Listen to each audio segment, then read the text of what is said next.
l'invitation à cette journée dont les échanges ont été d'une grande richesse. Alors, quand on est psychiatre et contrôleur au contrôle général des lieux de privation de liberté, comment est-ce qu'on rédigerait sa DAIP ?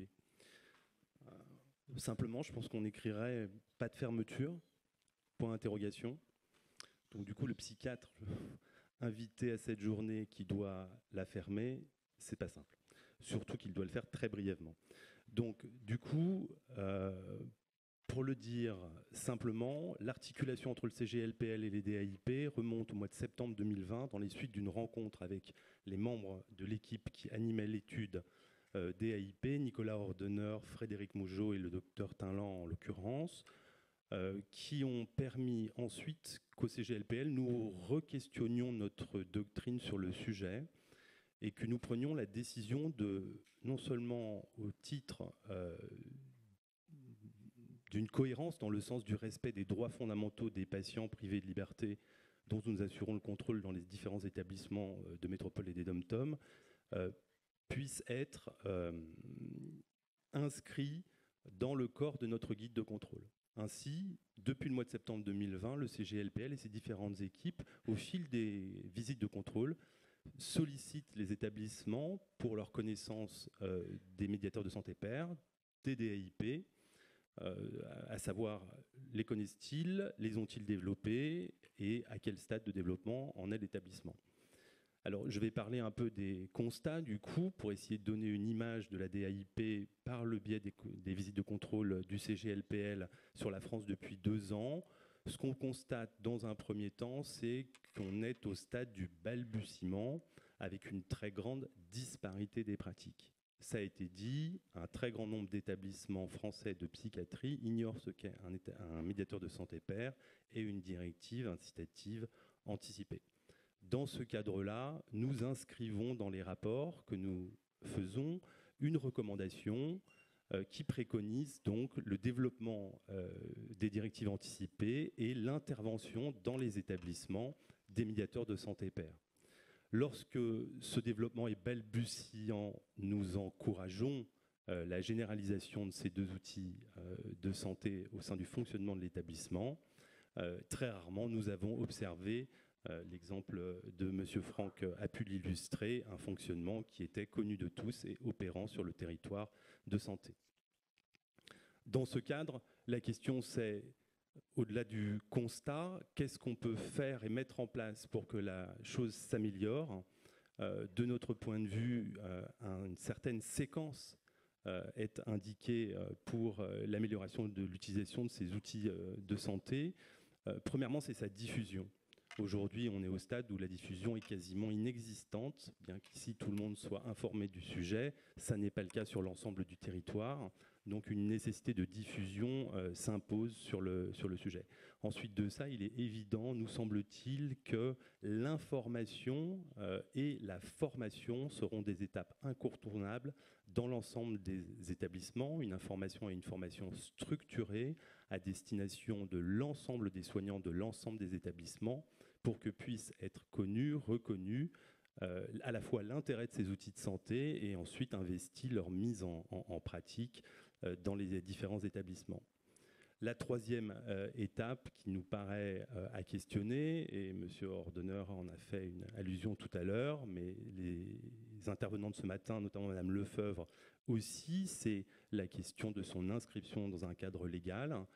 Effectivement, pour qu'un outil de ce type puisse s'adosser à quelque chose qui lui donne, au-delà de sa légitimité d'outil, une légalité d'un cadre légal, le questionnement va se faire autour de sa définition.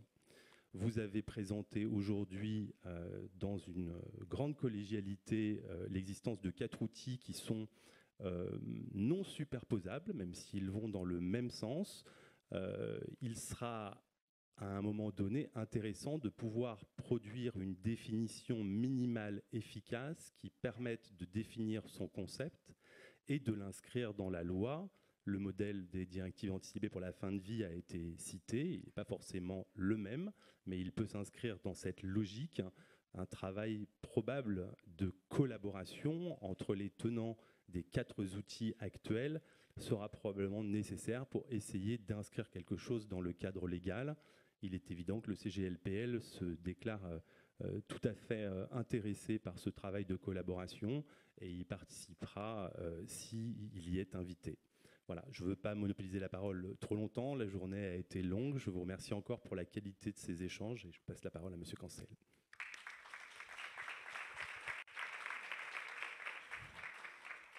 Merci beaucoup Julien, il me revient donc, je n'ai plus que quelques minutes pour conclure.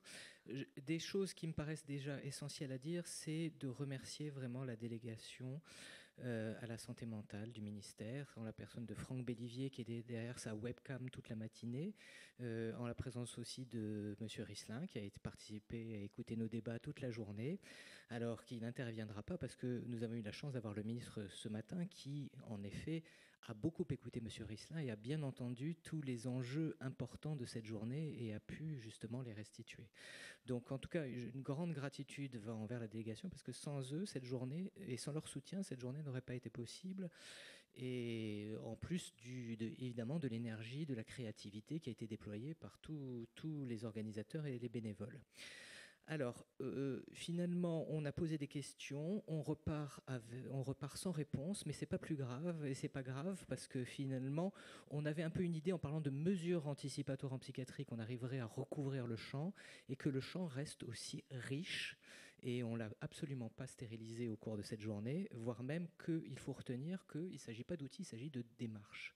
Et c'est une démarche, je dirais, d'empowerment pour les usagers dans les 2 sens du terme, c'est-à-dire au sens politique, dans la reconnaissance des droits, mais aussi dans la reprise d'un pouvoir et l'encouragement à un pouvoir d'agir.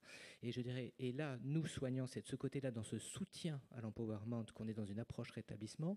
Et peut-être que je nuancerai un petit peu ce que disait Nicolas Franck tout à l'heure, c'est-à-dire qu'en effet, si on est sur les directives anticipées qui s'imposeraient au moment de l'hospitalisation, bien évidemment, les problèmes d'implantation sont évidents, mais si on raisonne par rapport à l'anticipation de la crise, on est vraiment dans une démarche qui est consubstantielle d'une démarche rétablissement et d'éducation thérapeutique qui, en passant, je vous le signale, est obligatoire depuis 2009, mais n'est pas loin d'être accessible sur tout le territoire.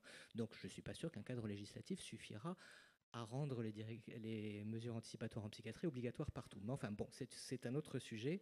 Et pour dire que s'intéresser aux besoins, s'intéresser aux ressources et aux ressources de l'entourage, parce que on ne fait pas d'anticipation sans s'intéresser au cadre, au milieu de vie des personnes, et je pense que la santé dans l'environnement, ça parlera aux infirmiers qui sont présents dans la salle.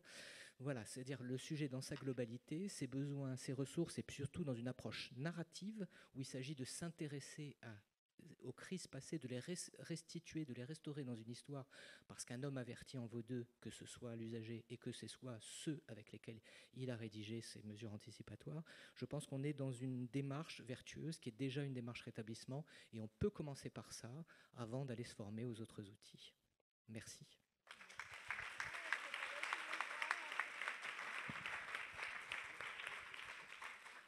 Merci beaucoup, parce que grâce à vous, on est à l'heure. Donc, désolée pour les questions qui n'ont pas pu être posées, les réflexions partagées. En tout cas, un immense merci à tout le monde pour votre présence, vos échanges, votre attention, et au plaisir de vous retrouver peut-être une future journée. Merci, au revoir.